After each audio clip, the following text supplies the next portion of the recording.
At dawn, Malik finds the garden ripped open, his promise sign defaced, roots drying like tongues. By noon, a complaint hits Judge Evelyn Hart's desk. Recuse or watch his second chance collapse. At sunset, she meets him at the edge of the lot, eyes fierce. Make something grow tonight, or they'll bury us both. Before we dive in, make sure to hit subscribe, tap like, and share this video. The more voices we reach, the louder these stories become. And drop your city in the comments. Let's see where love finds us. The courtroom smelled like paper and doubt. Malik Cole stood at the defense table with his calloused hands folded, the crescent moons of dirt still living under his nails like stubborn memories. The charge, trespass and property damage at a shuttered city greenhouse, read bigger on paper than it did in truth, but the file was thick, layered with every wrong turn a young black man could make in a city that forgets how to see. He'd been caught after midnight with a pry bar and a backpack of twine, starter trays and a dented metal watering can. To the arresting officer it meant one thing. To Malik it had meant mercy. Plants were dying in there. The judge took him in with eyes the colour of winter sky. Evelyn Hart. The name sounded like iron and velvet at once. She was in her early 40s, thick and womanly, a curvy white lady whose robe couldn't hide the generous line of her hips or the soft strength of her shoulders. There was nothing demure about her. The way she held herself made the air behave. The whispers he'd heard, the ones about a hard divorce, about grief locked in a room even her clerks didn't enter, felt like rumours that wanted to be true. But grief was private. He knew that. He let her look at him and did not glance away. "What were you doing in the greenhouse, Mr. Cole?" she asked. Her voice was low and warm, a cello string tuned tight.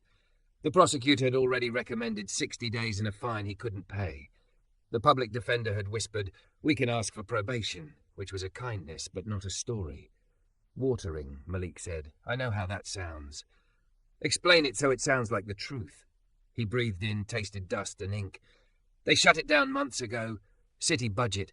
But the heat still kicks on sometimes and the timers are off. The seedlings were tall and pale like they were reaching for something that wasn't there. You could smell rot. I broke the lock because the door wouldn't budge. I was going to prop the vents, give them air and come back with neem oil. It wasn't vandalism. It was, I didn't want them to die in the dark for nothing." The courtroom chuckled once, a thin, cynical sound that died quickly under her stare. The judge leaned back, gaze flicking to the exhibit photo. His backpack spilled open, the twine like a lasso across concrete, a packet of marigold seeds caught in evidence glare. Something in her face softened, as if a memory had laid a hand on her shoulder. "My clerk tells me you work grounds at the hospital," she said. "I do odd jobs, mulch, pruning, garbage haul. I fix soil when they let me." "And before that?"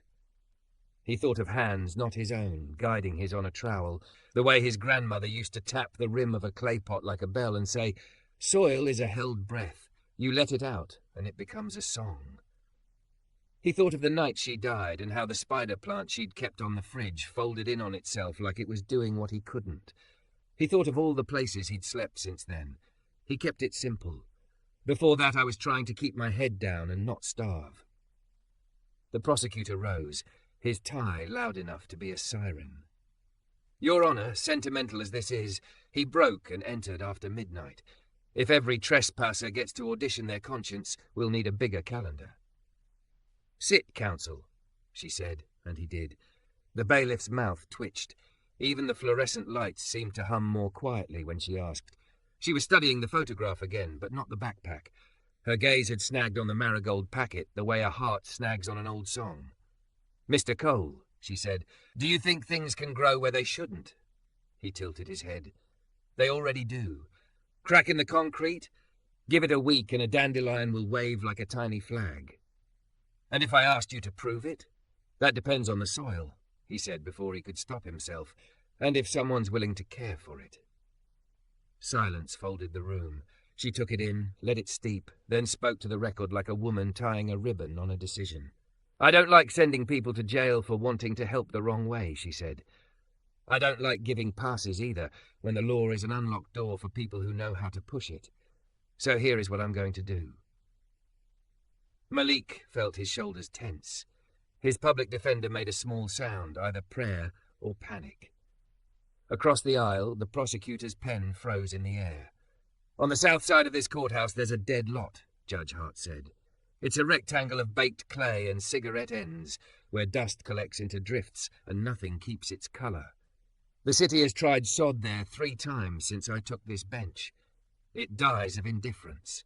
If I were to suspend sentencing and assign you supervised service specifically to that lot, and if you made something grow there that survives 60 days and can be documented as more than weeds, I'll believe you.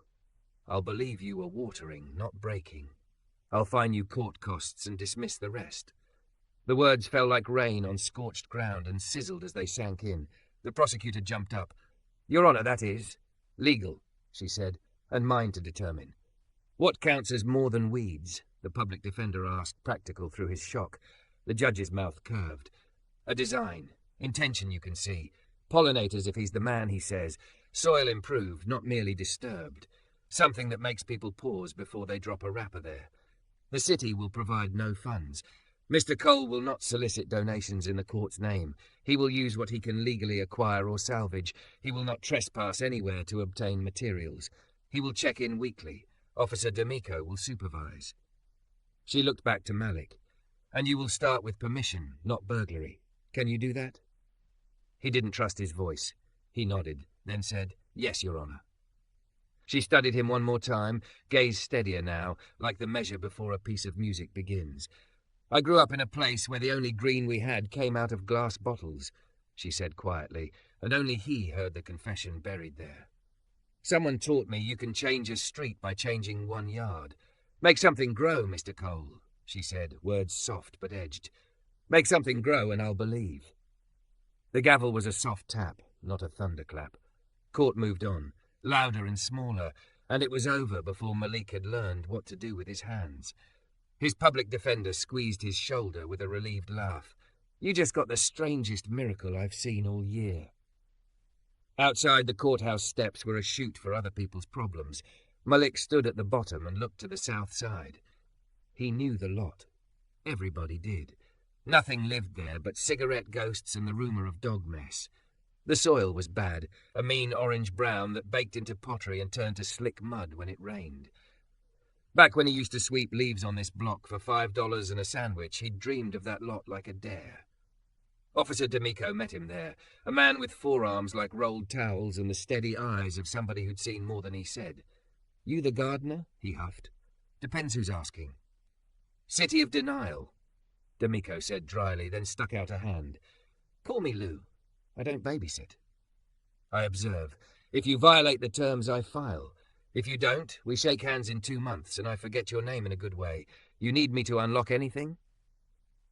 "Permission," Malik said, "and for you not to get mad when I get creative." "I don't get mad. I get coffee." Lou glanced at the dirt rectangle. "You really think you can make this mournful thing bloom?" "I think most things want to live," Malik said. "Even people." Lou grunted like maybe that was true, and maybe it wasn't his business. He signed a clipboard, handed over a paper badge that would keep security off Malik's back, and wandered off to the shade. Malik crouched and pinched a fist of soil like a doctor asking a question with his fingers. The grit fell through him, hungry, hydrophobic. He'd need compost. He'd need wood chips and cardboard to smother the stubborn crabgrass and the million glass splinters glinting like tiny knives. He'd need a plan people could feel. He pictured colour like a heartbeat. Low mounds of sedum for drought, a curve of black-eyed Susans that caught sunlight like it was a language, purple salvia humming with bees like little engines of faith. He pictured a path made of broken brick and apology, edged with marigolds because they're loud and unashamed and keep bad company away. A shadow stretched across the lot, long as a verdict. He looked up. Judge Hart wasn't supposed to be there, but she was, coat off, robe traded for a tailored navy dress that honoured every soft line of her body without begging for attention. Her hair, pinned neat in court, was loose enough now to look like a decision undone. She held a file she didn't need, and an expression that didn't match it. "Mr. Cole," she said. Up close she smelled faintly of citrus and paper, of an office that had learned how to let the window open. "I don't make house calls. Consider this an accident." He stood, wiped his palm on his jeans. "It's your lot. It's the city's lot. she corrected, then looked down at the dirt as if it had spoken first. The wind lifted a twist of wrapper and set it down again like a tired dancer. I meant what I said, she added, softer. I don't hand out hope. It's too expensive, but I recognize it. I won't waste it, he said. Her eyes flicked to his hands. Get gloves, she said, but her mouth curved like she didn't mind the dirt he carried with him. And water. Start with water. He nodded. She went silent, as if listening for something only she could hear, a memory maybe, or a promise refusing to die. Then she turned, all certainty and swing, the curve of her leaving as unapologetic as the curve of her staying. Malik watched her go and felt the oddest thing, like a seed had been pressed into the dark of him and had decided, impossible as it seemed, to try. Morning made everything look honest. Every hard edge, every stain, every piece of trash that hadn't bothered to blow away in the night. Malik showed up before the courthouse opened, the sky still a pale bruise, and the lot a rectangle of stubborn, hungry dirt. He set down 2 dented gas cans he'd scrubbed clean and filled with water from the deli on Grant. Legal, paid for, the owner happy to help if it meant someone would finally make that corner less embarrassing. He had a coil of hose he'd bought used from a hardware store closing out. He had gloves now, thin ones that respected the truth of his palms. He had a plan drawn in pencil on a wrinkled napkin. He started with cardboard. He'd asked every store up and down 3 blocks for what they were throwing out. He peeled off tape and labels, flattened boxes with the rhythm of a drum line, laid them like shingles on the dirt to smother the crabgrass and the glittering shivs of bottle glass. He soaked each layer until the cardboard sighed and went slack. He thought of his grandmother's voice. You don't fight a bad thing head on. You starve it. You cover it until it stops pretending it belongs. By 8, the City Tree crew rumbled up. The driver leaned out of the cab, sun-browned and amused. You the guy who begged for chips? That's me, Malik said, stepping back as the truck lifted and poured. A fragrant avalanche of shredded maple and oak hit the curb with a soft thunder, steam rising like breath. You just made me the richest man on this block. You're saving us tipping fees, the driver said, grinning. We got another load after lunch if you want it. I want it. He forked chips until his shoulders burned, spreading a thick brown quilt over the soaked cardboard. The lot transformed 1 wheelbarrow at a time, trash into texture, dead into something that looked like promise. He broke for a minute only when Officer D'Amico appeared with 2 paper cups and a bag of ice like a saint who refused to be named. Black, no sugar, Lou said, offering coffee as if they were already friends. You been spying on my soul? I've been a cop long enough to know men who work alone at dawn drink it that way. Lou's mouth twitched. Judge Hart asked me to make sure the spigot key actually opens the courthouse bib. Don't want you hauling water like Moses if you don't have to. They crossed to the back wall where a metal cap sat like a secret. Lou twisted the key and the bib coughed, sputtered, then gave up clear water. Malik wanted to laugh. He wanted to kneel. He dragged the hose and let it whisper over the mulch until the wood settled its dust and went dark and sweet. She checking on me already? He asked, trying to sound casual and failing. She checks on the things she cares about, or the things that might explode, Lou said. I haven't figured which you are. Malik thought of her eyes, winter sky warming to late afternoon. Maybe both. A boy on a bike skidded to a halt at the curb, looking like a question mark.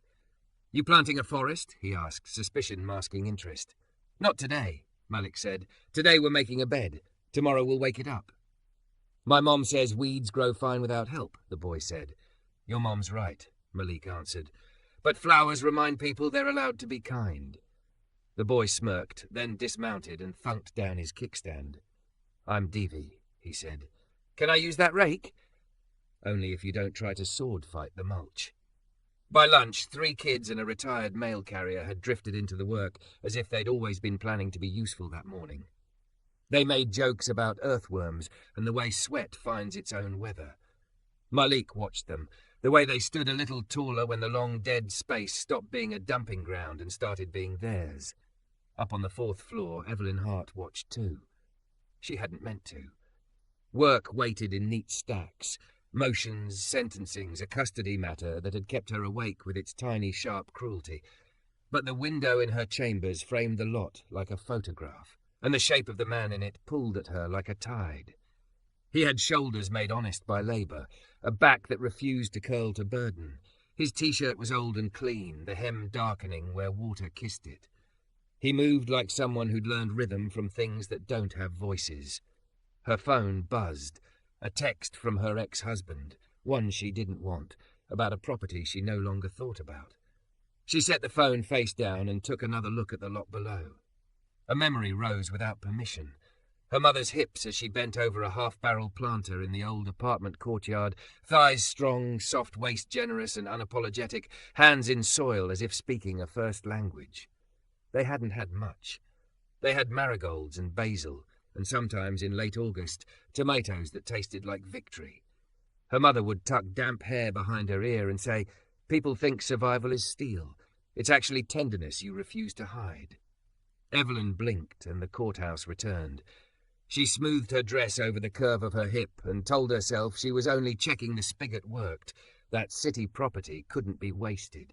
She told herself many sensible things, then she ignored them. She took the stairs. By the time she reached the lot, the air had thickened with heat. The kids had left, promising to return with their best bottle caps for art. The retired mail carrier had gone home to ice his knee. Malik stood alone, hands on the handle of a borrowed wheelbarrow, breathing like a man negotiating with his own ribs. He didn't see her at first. She watched him for the length of a heartbeat that wanted to be a minute, not knowing where to put her hands now that she wasn't allowed a gavel. "You'll cook out here," she said finally. He straightened, the grin arriving before his surprise. "Judge." "Evelyn, when I'm not on the bench," she said, and the use of her own name felt like stepping out of shoes that pinched. "Do you need shade?" "I need a trellis," he said, tone brightening, which is a fancy word for things to climb and cast stripes on hot ground. I thought pallets if I can get the good ones not painted with poison.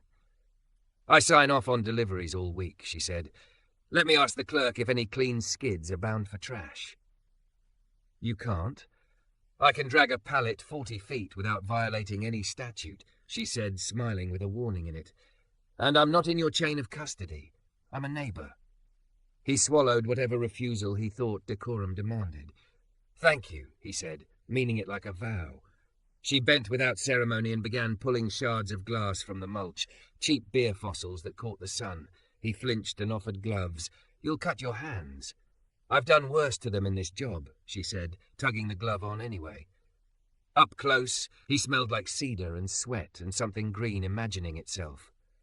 Up close, she was all the rumours and none of them, soft where a woman is allowed to be soft, strong where men sometimes forget to look. He couldn't stop his eyes from noticing the hourglass of her, the way gravity treated her kindly. "Tell me your plan," she said, straightening after a handful of glass, a small pile glittering in the bucket. "Curve a path here," he said, sketching in air. "Broken brick, smooth pieces up top so nobody trips. Marigolds lining it loud enough to make even the sad benches look like a choice. Sedum for drought, coneflower for bees, lavender if I can coax it. I'll build raised mounds where the soil's too mean to take a root. I can make compost tea in 5-gallon buckets, coffee grounds, a little molasses. It'll smell like bread and bad decisions. The lot's a pan. I'll put a swale along that edge to hold rain for a beat so it doesn't run screaming into the street." She listened like she was learning a new type of law. "And water?" "Until the mulch settles, a lot. Then less. The chips will cool the soil. The cardboard will break down into the words the earth understands. I'm not trying to dress it up, I'm trying to change what it is." He said it simply, but something in her answered like a chord struck true. She looked at the building that held her every day and the woman she'd become inside it. "Some of us could use that," she murmured, not sure if she meant herself or the city or both. He glanced at her, guessing and choosing not to say he'd heard. "You told me to make something grow," he said instead. "That's more than plants, but we'll start with the easy kind. Plants don't lie." A summer storm walked in from the river without asking permission, the sky shifting from white to pewter in a paragraph. Lou reappeared with a tarp and the veteran shuffle of a man who has rescued too many things from sudden weather. 5 minutes, he said, eyes on the northwest. You want to test if your swale idea works? Nature's about to grade you. They staked the tarp over the chips they hadn't spread and laughed when the first fat drops hit, and then everything became rain. The mulch drank. The cardboard sighed. A small stream formed, hesitated at the edge of Malik's shovel-made trench, then pooled like obedience and slid slow, not savage, along the curve he'd drawn. The three of them stood in it with their ankles wet, like kids who'd discovered a trick in the world and couldn't decide whether to keep it secret or shout. When it passed, the lot smelled like cedar and forgiveness. Steam lifted in small ghostly hands. Malik walked the edge, adjusting with his boot the places where the water had argued. He glanced up and saw the judge brush rain from her dress, the fabric clinging a heartbeat, then letting go, outlining a body the world had seen and misnamed 1,000 times. He felt heat in his face and pretended it was the storm's fault. "You need a sign," she said, as if the rain had answered some private question for her. "People will want to understand what this is. They don't have to agree, but they have to be invited." He grinned. "I was going to paint a piece of palette. Don't litter is too small. I was thinking this is a promise. Act accordingly." "Too poetic," Lou said, but he smiled like he'd carry those words home. Evelyn tipped her head. "Put your name on it." "Then someone will steal it," Malik said, laughing. "Then make another," she said. "Don't vanish yourself." She left before he could answer, the courthouse swallowing her again. He watched the door close and felt the odd ache of it, like a thread tugged gently through cloth. He turned back to work because work held his life together. By late afternoon, the lot was not a garden yet, but it was not the dead lot anymore. It was a place. He tucked marigold starts into the edges, the orange heads like small suns refusing to apologize. He pressed the soil around them with his fingers and whispered to them because he was the kind of man who did. A man in a suit tossed a wrapper toward the curb and missed, the wind carrying it to the edge of Malik's path. The man looked away, used to the trick of pretending not to see his own mess. Malik stepped over, picked it up, and held it out. "You dropped this," he said, "not hard, not soft, just true." The man blinked, flustered, took it, and for the first time really looked at the lot. "Huh," he said, faintly embarrassed. "It's nice." "It will be," Malik said. "Help me make sure." The man nodded and went inside like a person who might be kinder to his next small thing. Malik wiped his hands on his jeans and squatted face level with a marigold. A bee came then, like a miracle too small to announce itself, hovering, considering, landing with a hum that sounded like the word yes. He stayed until the courthouse emptied and the lot fell quiet enough to hear his own breath. When he finally stepped back to see the hole, the sun was lowering, licking gold across chip and leaf, and his chest hurt with the shape of a thing beginning. He didn't pray, not really, but he said thank you to whatever had given him this day, and to the woman who had planted it in him with a sentence that felt like a seed. He locked the spigot, coiled the hose with respect, and left. Don't forget to subscribe for more intense cinematic love stories. Your click helps us make the next chapter. By the end of the first week, the lot had learned a new word, shade. Pallets the clerk set aside, clean, heat-treated, stamped HT like shy signatures, became a trellis he lashed together with twine and careful knots. He angled it so the afternoon sun would draw stripes across the path, softening the heat like a hand over a flame. Marigolds were loud at the edges. Black-eyed Susans found their courage. Children left bottle caps that caught the light like small, silly medals. People started walking slower when they passed, as if the corner had become a sentence they wanted to finish out loud. Malik kept his promises. No donations in the court's name, no scavenging with bolt cutters, no midnight miracles that wore the wrong kind of shadow. What came was what could be asked for cleanly. A deli saved coffee grounds. A florist handed him a bag of fallen petals and stems, as if it were cash. Lou D'Amico brought a box of old hand tools from his garage, each with a story etched into its dents. "Don't make me sentimental," he said, then wiped his eye with the back of his wrist. "It's allergies." Evelyn came down 3 times that week in the spaces between hearings, in shoes that knew both power and gravel. Off the bench, she was a different angle of the same truth, still decisive, still carrying the hum of authority, but warmer at the edges. The dress she wore on Thursday clung and let go like a tide. Mullick noticed and then scolded himself for noticing. He offered her gloves and she took them with that small private smile that made him feel seen and steadied all at once. "Why marigolds?" she asked, crouching as he cut away plastic netting that had wrapped itself into a root ball like a quiet choke. "They don't apologize," he said. "They stay loud when other things go quiet. Also, they're bodyguards. They keep bad company from getting too comfortable." "My mother grew them on a windowsill in a pot that used to be a soup pot," she said, brushing a smear of soil from her knee. August, when the city smelled like hot pennies, she'd stick her face in the flowers and sigh like the world had offered her a chair. "Then they belong here," he said, and the way she looked at him after that felt like another kind of belonging had been named and placed gently between them. On Saturday morning he arrived to find 6 marigolds torn up and thrown along the curb, their roots drying like tongues, the sign he'd painted, "This is a promise. Act accordingly," snapped into 2 clean pieces that said only "This is and accordingly," which was a joke the city would laugh at if it knew how. He stared for a long, still second while heat rose in the back of his throat.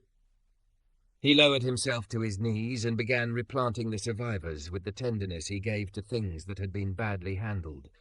Lou appeared without being called, set one piece of the sign on the trellis and the other at the base like a tombstone, and stood guard while Mullick pressed soil and whispered. Within 15 minutes, the retired mail carrier arrived with twine. The boy Davy showed up with his little sister holding a toy doctor kit, as if the flowers required surgery. A woman in scrubs handed over a stack of junk mail to shred for mulch. The city, which so often pretended to be a wilderness of strangers, remembered how to be a village. Evelyn came last, hair up, mouth set. She'd seen 1,000 mean jokes. She'd written orders to pull human wreckage from the consequences of other people's smallness. She knew vandalism was just despair, translated badly. But seeing the broken sign stung like a petty verdict against hope. Mullick stood, dirt on his palms, and something in her wanted to place those hands on a safe surface and kiss each finger clean. She put that wanting away with the tidy precision she kept for powerful impulses. "Who did it?" she asked. "Someone who needed to announce they were still here," he said.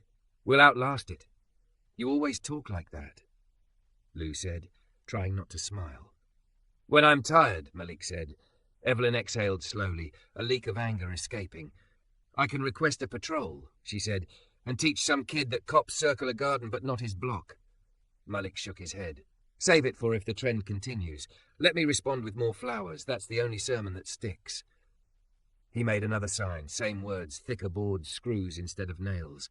Debbie suggested writing the word "believe" on the back, where only the plants could read it. Mullick did. They all pretended not to notice when Evelyn stood there longer than it took to supervise, her gaze going soft like memory. By week 2, the heat broke, and the lot breathed easier. The cardboard had become dark felt under the chips. Worms began to appear like punctuation marks in the story the soil was telling. Mullick built small olas from cracked terracotta, buried them at root depth, and fed them with a funnel so water could be held instead of wasted. He rigged rain chains from the downspout to the swale, so every storm sang into the trench instead of roaring past. On Tuesday, a woman in a wheelchair rolled to the edge and told him the smell of wet cedar carried her back to summers when she could run.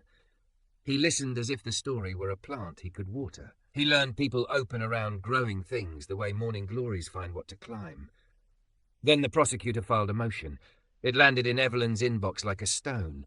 An argument that her condition was decorative punishment and judicial overreach that exposes the court to liability. It cited statutes with a tone that wanted a pat on the head.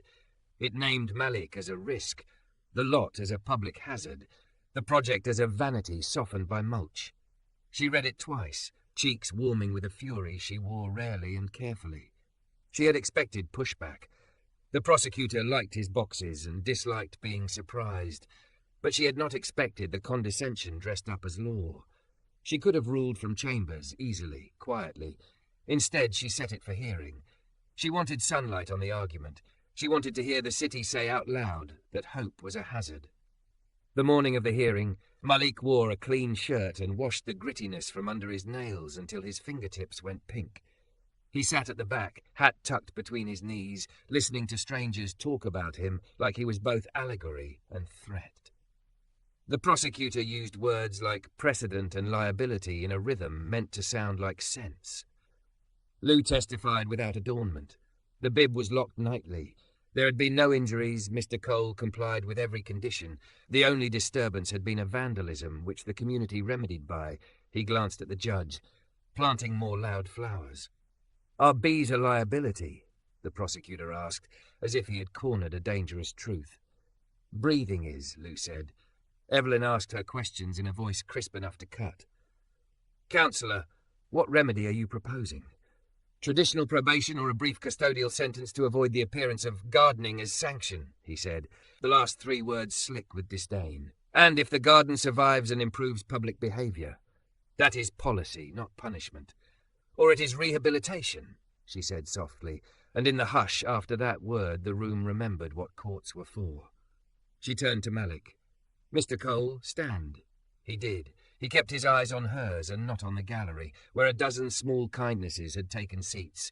A nurse on her break, the retired mail carrier, the woman in the wheelchair, Davy's mother with a hand on her son's shoulder reminding him to sit tall. "Have you trespassed to build this?" she asked. "No." "Solicited in the court's name?" "No." "Violated any term I set?" "No, ma'am." She looked at the prosecutor the way a steady rain looks at a chalk drawing. "Motion denied," she said. "We will review progress in 30 days as previously ordered. In the meantime, the city may consider liability an invitation to be careful with hope instead of allergic to it." The gavel tapped like a heartbeat returned to normal. Outside, people congratulated him as if a verdict had been rendered in their favour, which in a way it had. Malik drifted to the lot to catch his breath. He didn't hear her approach, he felt it. Some people carry weather. She carried weather and gravity. When he turned, she had already taken off her jacket, the navy dress beneath hugging the truth of her as if it had sworn an oath. "Thank you," he said. "I did my job," she answered, then added more quietly, "I also did something I wanted to do. That is rarer." He didn't know what made him say it, a current that had been running under every conversation, perhaps, but he heard the sentence leave him before he could caution it. "You talk like you forgot once, and you're still mad at yourself." She looked down at her hands, turning them as if she were verifying she still knew which one was which. When she looked up, there was a little grief at the edge of her mouth. "I stayed in a marriage 5 years longer than I should have because I believed we were soil that could be amended," she said. "We were bedrock. I mistook stubbornness for devotion. When it ended, I told myself I'd stop believing in people's promises. The problem is I like believing. It's what built me." He felt that land inside him like rain finding a root. "Belief is not the problem," he said. "Where you plant it is." She laughed then, something unguarded and warm. It felt like stepping into shade after crossing sun. "Show me this swale that impressed nature," she said, and he did. The curve, the check dams he'd made with stones the kids had brought, the way the water slowed like it remembered its own patience. He handed her a trowel, and she took it, wrist sure. Together they tucked salvias into the cooled earth, 10 inches apart, a little deep, firmed like a promise you mean. Her shoulder brushed his once, twice, 3 times, and neither of them treated it like accident or invitation. They let it be the truth of 2 people working close. When they finished, their knees dusty and their palms sweet with the smell of crushed green, he stood and felt the whole corner tilt toward possible. "What happens if I make something grow?" he asked, the sentence broad enough to contain more than plants. "Then I'll believe," she said, the old condition reborn into something larger. She met his gaze and didn't look away. "And then we decide what to do with the belief." A breeze moved through the trellis, laying stripes across her dress and his shirt and the path between them. A bee wobbled drunk on coneflower. Somewhere inside the courthouse a phone rang and then stopped. He thought of his grandmother, of her spider plant aching when she died, of the way the judge's voice had pulled him from a list of numbers and into a sentence that could hold him. "Water?" he asked. "Always," she said, and took the hose, thumb over the mouth to make the spray a soft fan that arced like a benediction over everything they had planted and everything they had not yet dared to name. The heat came like a sentence without appeal. By 9 in the morning, the lot was already rattling with cicadas, the mulch looking thirsty enough to crackle. Someone taped a notice to the courthouse door. Drought watch. Voluntary restrictions. Conserve. Malik read it with his cap off, sweat slicking the back of his neck. He ran his palm over the marigolds and felt their stubborn pulse under the heat. He could drag the hose less. He could teach the soil to hold what it got. He found 2 food-grade barrels on the classifieds, traded for them with a Saturday of hauling for a restaurant whose owner believed in karma more than bookkeeping.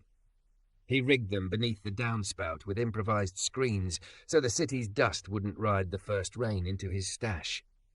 He strung chains of spoons and washers so even a drizzle would sing itself into the barrels. He buried more ollas, deeper this time, feeding the roots by patience instead of flood. He told the kids the garden was fasting and learning a new kind of appetite. They nodded like soldiers being briefed. Lou came by with a truck bed full of busted terracotta and a joke about ancient Rome. "You really think this is going to work?" he asked, sceptical in the way of men who have seen too many half-plans evaporate. "It's already working," Malik said, kneeling to show him how the soil stayed cool and knuckle down. "You stop demanding and start listening. The ground tells you what it can do." From the 4th floor, Evelyn watched him pour a test pint of water into the olla and cover it like a secret. The heat pressed against her windows until her office felt like a greenhouse nobody tended. She had stripped her jacket and rolled her sleeves and still felt the day licking at her. She was halfway through an order on a property dispute when her clerk knocked and handed her an envelope that had the specific weight of trouble. Inri, Hart. The subject line read, "A complaint filed by a concerned member of the bar, alleging she had created an appearance of impropriety by crafting a personalized alternative sentence and engaging with the defendant outside of formal proceedings. It cited canons she could recite in her sleep. It named the time she had walked across the concrete to stand with Malik, as if those minutes had been a public act of seduction rather than a human attempt at making sure the hose key turned. She read it once, then again more slowly, letting each accusation land and clatter in her ribs. She could separate malice from meaning. The complaint had more of the first. But the law wasn't about winning arguments against men who disliked hope. It was about not giving them easy targets. She turned her chair away from the window. She sat very still. She thought of the vow she had made to herself after leaving her marriage, to live cleanly enough that no one could use her kindness as a weapon. She called for Lou. When he closed her door behind him, she did not stand on ceremony. "There's a complaint," she said. "They're calling it optics. They're not wrong about the rules. You want me to keep him away from you?" Lou said, not asking. "I want to keep me away from him," she said, and the admission tasted like metal. "For a time. The conditions stand.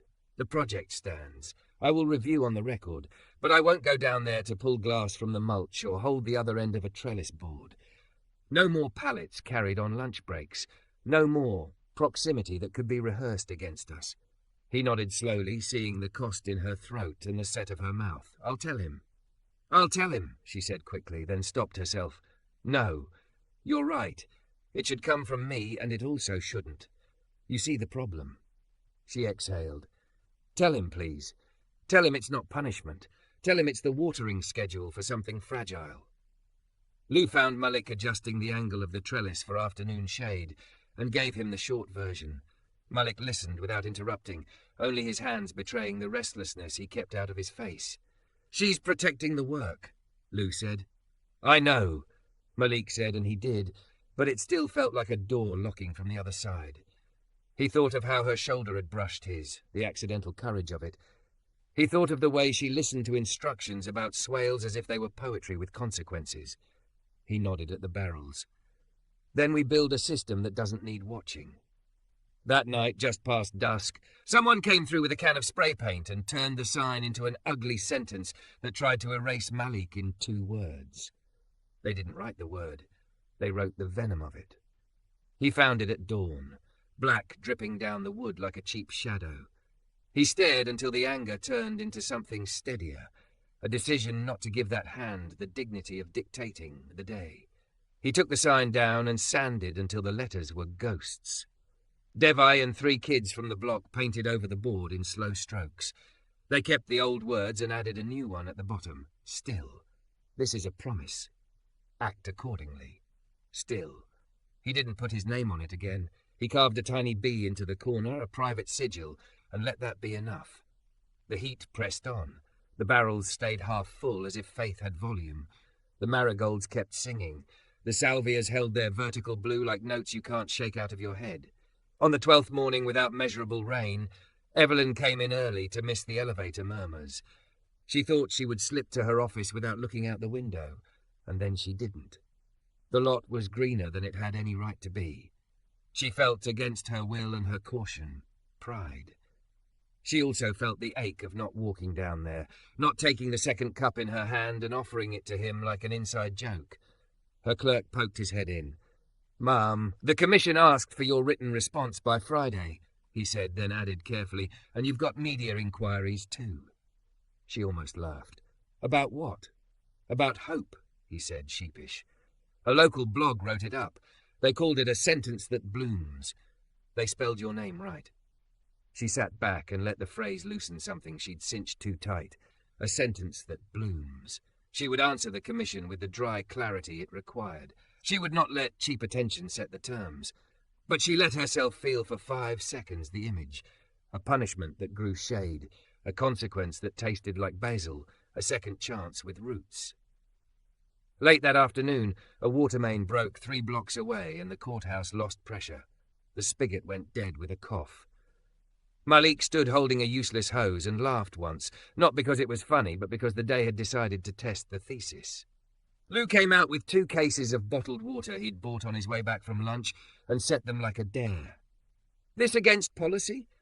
"It's against good sense to waste it," Malik said, and poured each bottle into the funnels that fed the ollers. People saw what he was doing and began to bring what they had. A woman with a jug she kept for making tea. A man with a cooler melted to clean ice.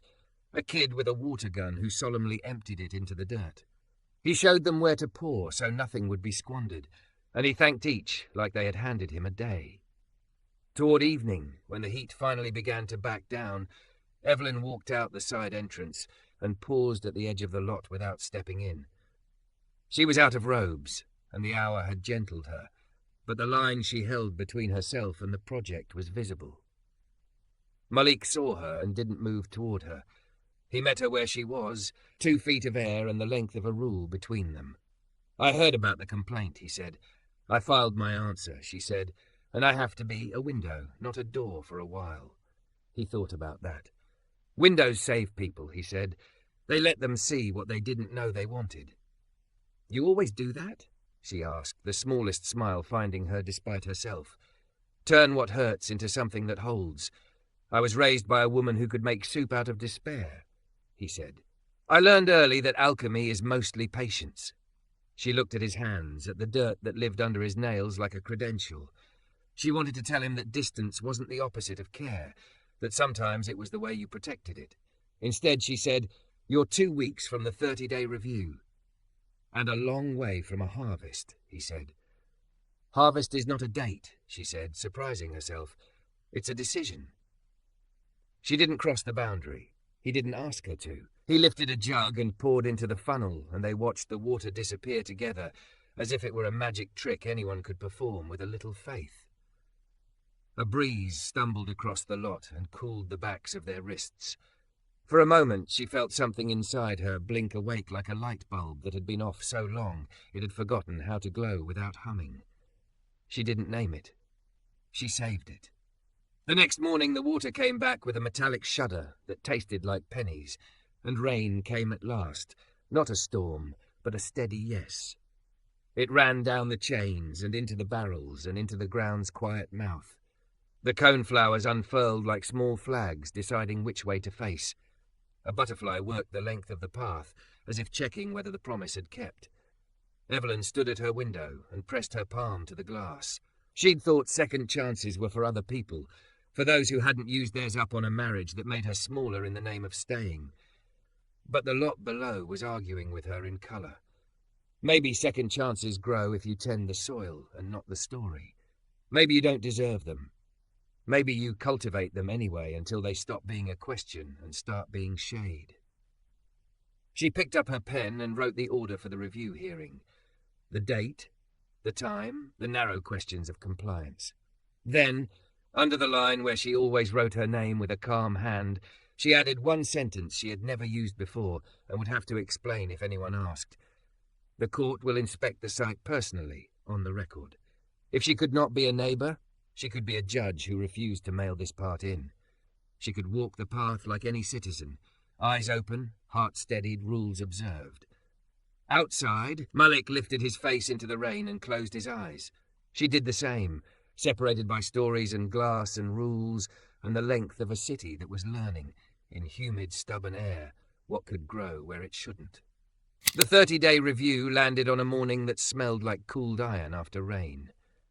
Malik came at first light with a borrowed push broom, sweeping the path slow as prayer, feeling the bricks thrum under the brush.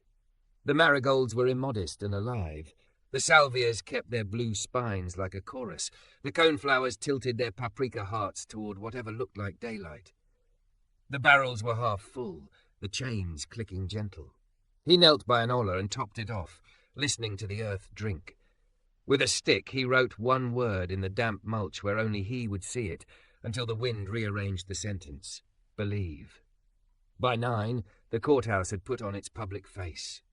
Lou rolled out with a clipboard and a form that asked only for facts. A court reporter stood uncertain in low heels at the edge of the lot, blinking at the bright. The prosecutor arrived with a legal pad and the expression of a man prepared to dislike something on principle. People came who had grown fond of pausing here. The retired mail carrier in a clean cap, the woman in the wheelchair with her hair braided for the occasion, Devi and his little sister with their pockets full of bottle caps, as if the garden might ask for tribute. Even the deli owner who traded water for trash bags showed up, a paper cone of peanuts in his hand, eyes wet as if he'd just remembered a summer from before bills had names. When Evelyn stepped onto the concrete, the air seemed to agree with her. She wore robes for the record, but had chosen a dress beneath that honoured the softness of her waist and the strong line of her hip, curves the cloth didn't scold. The robe added distance. The woman wore nearness without apology. She glanced once at Malik and then let her gaze travel the path like a hand. Lou called the hearing to order, not in a courtroom voice but with the clarity of a man who knows sound carries differently among flowers. On the record, the reporter said, pencil poised. Site inspection. State v. Cole, per order dated. She looked up, surprised by a monarch butterfly that seemed to read the line and pause. Evelyn nodded to her clerk, then to Malik. Mr. Cole, she said, walk us through. He did. He showed the cardboard now turned to dark felt, lifting a corner with a trowel to reveal earth that no longer looked mean.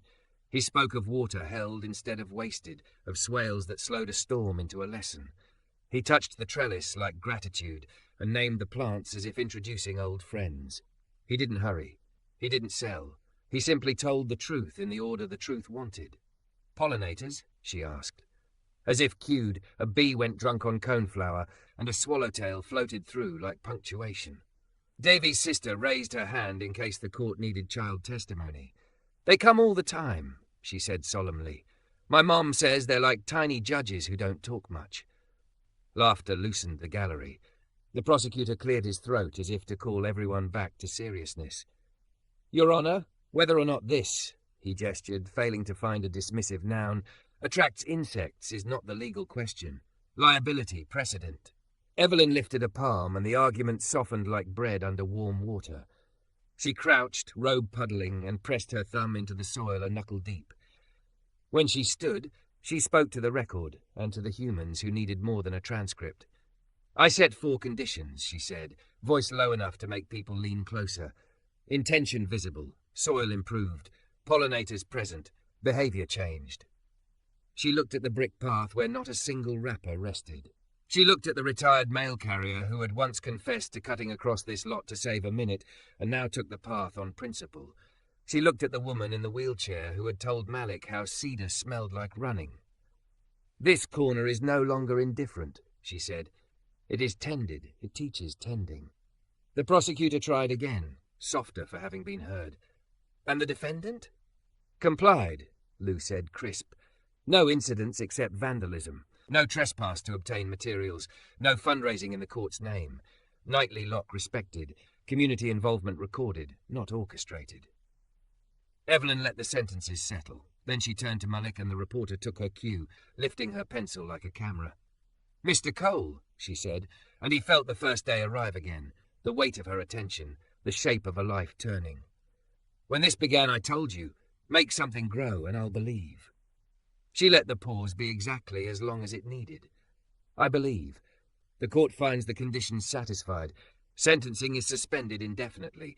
The remaining charges are dismissed on payment of costs already assessed. The lot seemed to breathe out.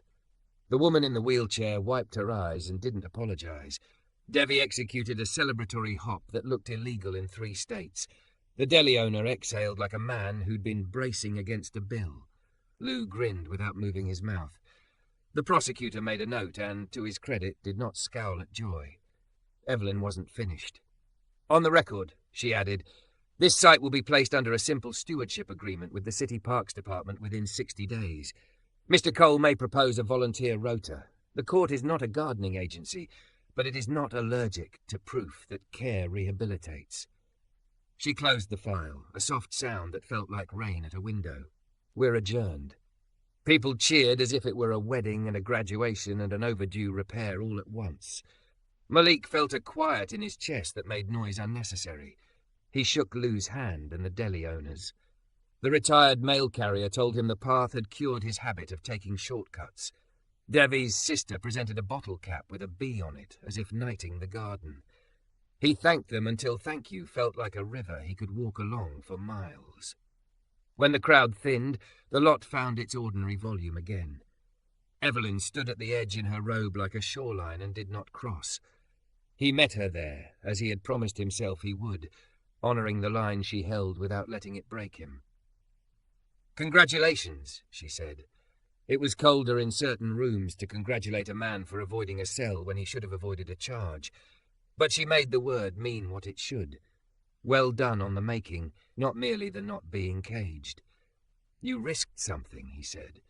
Rules, reputation, the part of yourself that doesn't like to be seen wanting. Her smile came and didn't flee. I risked remembering why I took this job, she said. Turns out it wasn't to punish people into shape. It was to keep making room for proof that they know how to become it. They stood in the polite space between them, close enough for breath to share the same air, far enough for sanction not to become gossip. Then she glanced at the trellis and lowered her voice, as if speaking only to him and the wood. 5 o'clock, she said. Off the record. No robe. A citizen. If you're here, I'll bring something my mother would approve of. She left before he could answer, as if trusting him to understand the invitation wasn't a trap. He worked until his shirt dried and sweat returned and dried again, the sun moving stripes across the path in the way he'd meant it to. He trimmed back a wayward sedum that had ideas about crossing the brick, and he straightened the sign. The boards sanded smooth, the new paint steady. This is a promise. Act accordingly. Still. Behind it, where no one could read without bending, the small carved bee watched like a friend. He considered not going at 5 to protect her from trouble, from whispers. He considered going for the same reason. He washed in the courthouse bathroom, scrubbed dirt from under his nails until the half-moons were only memory, put on a clean shirt that had known only one owner, him, and waited on the path where intention was visible. She came as the heat let go of the day. No robe. The navy dress that made gravity kind to her curves, the line of her calf clean where the hem shifted. Her hair was pinned and then not. He couldn't tell when the decision happened. In her hands she carried a half-barrel planter, scuffed and beautiful, and a young basil plant in a nursery pot whose roots had begun to circle like a thought trying to find a way out. My mother grew marigolds and basil, she said. We couldn't afford much, but that pot tasted like August. He set the barrel where the path widened, where a person could sit on its rim and look like part of the plan. He filled the bottom with chips and dark compost he'd saved for something that mattered. She knelt without ceremony, the dress honouring the curve of her, as though the world had finally agreed to treat it as a strength, and slid the basil out, teasing the roots, instructing the plant to forget its old container. Their hands touched in the soil. Neither moved away. "Second chances," he said. "Transplant without breaking." "Give it water and a reason to stay," she said. He brought the jug and they poured together, the earth swallowing the offering and going quiet. A breeze carried the sharp, green smell up like a memory he hadn't earned and now had. She sat on the barrel then, hip settling, robe forgotten to some coat hook in a life she stepped out of when she could. He stood beside her, and for the first time there was no official boundary left to defend. "What happens now?" he asked, not with fear, not with impatience, but with the simple appetite of someone who had tended something into being and wanted to see what it would do with its own life. "We don't call it a miracle," she said. "We call it work and keep doing it." She looked at him plainly. "And if you're asking us, we start like gardeners. Small, daily, specific. Coffee that tastes like truth. Walks that don't require anyone to perform. Hands that know when to help and when to pocket themselves." "You asking me to coffee, Judge?" "I'm asking you to Evelyn," she said, name like a door she opened for him to walk through. He laughed softly, relief and ache and appetite braided. "I know a deli that trades water for trash bags and pours it black." "Perfect," she said, and stood, brushing her palms clean on the air. She checked the basil the way a woman checks a child is breathing. She looked at the path, the sign, the small army of loud flowers that refused to apologize. "You grew more than a garden," she said, and when she looked back at him there was no bench between them, only a future that needed tending. "You grew my second chance." He didn't reach for her. He let the words root. He let the silence fill with the work of that. Then he offered his arm as if they were already halfway used to being each other's shade. She took it. They walked the path slow, pausing like citizens, waving to Lou at the door who pretended not to smile. Behind them, the basil found its breath. The barrels held their silver. The sign stood, stubborn and right. And the lot, which had been a pause in the city's sentence, read itself aloud in colour until even the courthouse listened.